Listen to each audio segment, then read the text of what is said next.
اسی طرح سنن کبریٰ بہقی میں بھی باب التمائم کے نام سے باب قائم کیا امام بہقی رحمہ اللہ نے، اس میں بھی حضرت سعید بن جبیر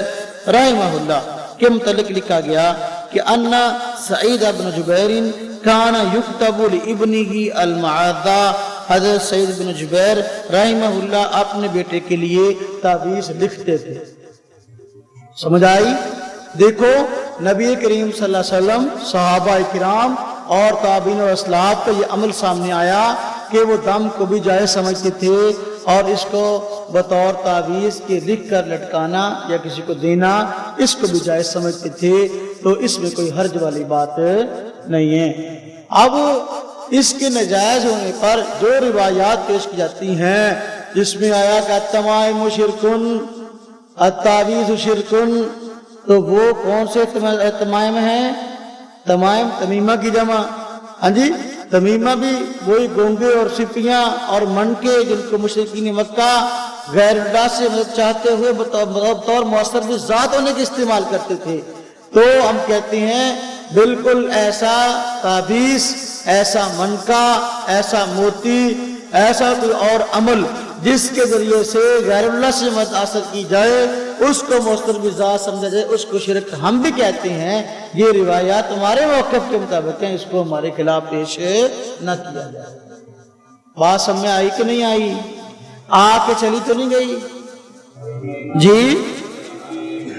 اب احادیث آپ حضرات نے پڑھی ہیں، نبی کریم صلی اللہ علیہ وسلم سے، صحابہ کرام و تابعین سے اس بات کا جواز معلوم ہوا، تو علم حدیث کے وارث ظاہر بات ہے محدثین بھی ہیں، تو محدثین نے بھی جا بجا جو ہے اس کو جائز قرار دیا ہے۔ کچھ حوالہ جات جو ہیں آپ حضرات کے فائل بھی موجود ہیں تصریحات ائمہ کے نام سے۔ امام ابن بطال رحمہ اللہ اپنی شرح صحیح بخاری کے اندر جلد 5 صفحہ 160 159 جی ہے، تو اس میں جو ہے وہ یہ بات بتاتے ہیں وَلَا بَاسَ بِتَعْلِيقِ التَّمَائِمِ وَالْخِرْدِ الَّتِي فِيهَا الدُّعَاءُ وَالرُّقَى بِكِتَابِ اللَّهِ عِنْدَ جَمِيعِ الْعُلَمَاءِ، تمام علماء کے ہاں یہ جائز ہے۔ یہ تو بطور اجماع کے بھی ہو گیا نا۔ علامہ عینی رحمہ اللہ، علامہ ابن حجر عسقلانی رحمہ اللہ،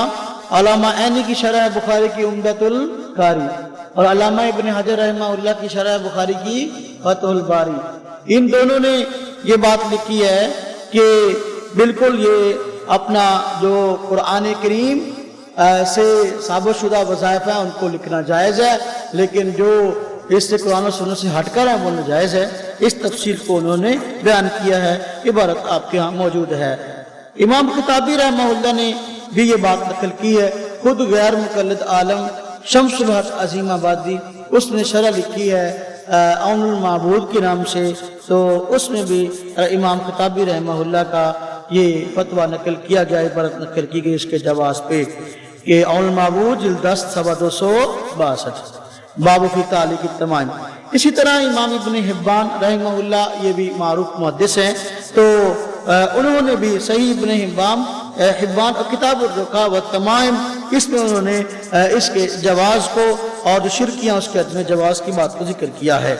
اور اسی طریقے سے یہ دو ان کی عبارت کہتی کی۔ امام بہقی رحمہ اللہ سنن کبریٰ بہقی جلد 9 صفحہ 50 باب التمائم کے تحت جو ہے یہ انہوں نے بھی یہی بات ذکر کی ہے جو ہم نے کی ہے۔ ہماری بات کا خلاصہ ہے کہ بھئی وہ تعویذات جائز ہیں، دم جائز ہے جو قرآن و سنت کے مطابق ہو، لیکن نا آخر میں تعویذ اس وقت مکروہ ہے جب آدمی اسے شفا دینے والا سمجھے، اگر تبرک سمجھے یا یہ سمجھے کہ بیماری دور کرنے والا اللہ ہی ہے پھر لٹکا لے تو بطور علاج و سبب کے اس میں کوئی حرج والی بات نہیں ہے۔ تو یہ ساری باتیں ہیں یہ اپنا اس بات پہ کہ بالکل تعویذ اور دم جائز ہے، اور اس کے پیچھے یہ دلائل موجود ہیں۔